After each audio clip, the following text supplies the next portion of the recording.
बड़ी खबर इस बीच आपको बता दें, टीवी9 के खुलासे पर बिहार ईओयू की मुहर लग गई है। ईओयू ने माना है कि नीट का पेपर लीक हुआ। इससे पहले सबूत सामने आया, अब ईओयू ने माना है। ईओयू ने शिक्षा मंत्रालय को अपनी रिपोर्ट भेजी है इस मामले में।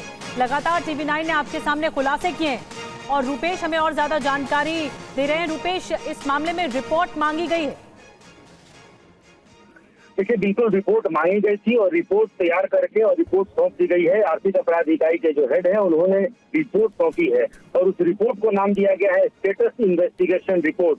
और ये जो विस्तृत रिपोर्ट है, उस रिपोर्ट के जो पॉइंटर्स हैं वो टीवी9 भारतवर्ष के पास मौजूद है। तो सूत्रों के हवाले से ये पूरी खबर है कि क्या रिपोर्ट बहुत भेजी गई है, उसमें क्या पॉइंटर्स हैं। और उसमें जो सबसे पहला पॉइंट है, ये ईओयू ने अपनी तरफ से ये स्पष्ट कर दिया है कि पटना में नीट का पेपर लीक हुआ है। और उसके बाद से उसके तमाम जो जले हुए पार्ट जो अवशेष मिला था, उसमें जो 68 प्रश्नों की जो सूची है वो भी संलग्न की गई है। और ये भी बताया गया है कि उसकी फॉरेंसिक जांच भी कराई जा रही है। और उसमें पूरी विस्तृत रिपोर्ट दी गई है कि किस तरह से झारखंड से एक फोन आया था और उस फोन कॉल के बाद से झारखंड नंबर की एक डस्टर गाड़ी को पकड़ा गया, उसमें सिकंदर, अभिषेक और बिट्टू सवार थे। कैसे उसमें से एडमिट कार्ड मिला। फिर जो चौथा पॉइंट है, उसमें ये बयान संलग्न किए गए हैं, जो उसके आधार पर 13 लोगों को गिरफ्तार किया गया।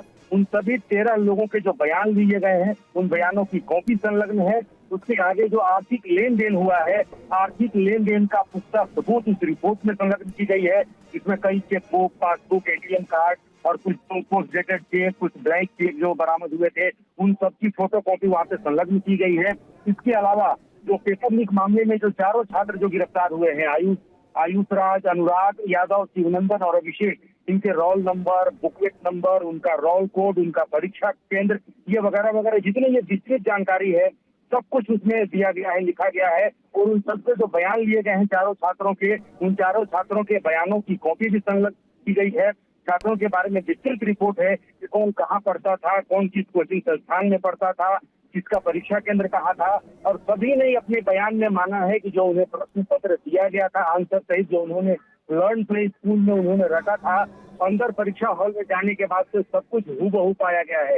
इसके अलावा जो सॉल्वर गैंग के जो सदस्य हैं, चाहे वो गिरफ्तार हुए हैं या फिर जो अभी ईओयू के रडार पर हैं, उन सब के बारे में, चाहे वो सिकंदर हो, अमित आनंद हो, नीतीश कुमार हो, इन सब के ना सिर्फ वर्तमान जो नीट पेपर लीक का जो कांड है उसमें इनकी संलिप्तता, बल्कि इनकी इतिहास के बारे में भी पूरी विस्तृत रिपोर्ट दी गई है।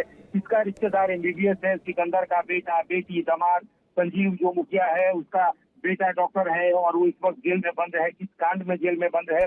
और इसके अलावा नीट पेपर मामले में जो सॉल्वर गैंग के जो फरार लोग हैं, चाहे वो चिंटू, पिंटू, रॉकी और जो जिसे राकेश कहते हैं, संजीव मुखिया। ठीक है रुपेश, तो तमाम बड़े खुलासे टीवी9 भारतवर्ष लगातार कर रहा है और जो इन्वेस्टिगेटिंग एजेंसी है उसने भी अब मान लिया है कि नीट का पेपर लीक हुआ था। बहुत शुक्रिया इस जानकारी के लिए।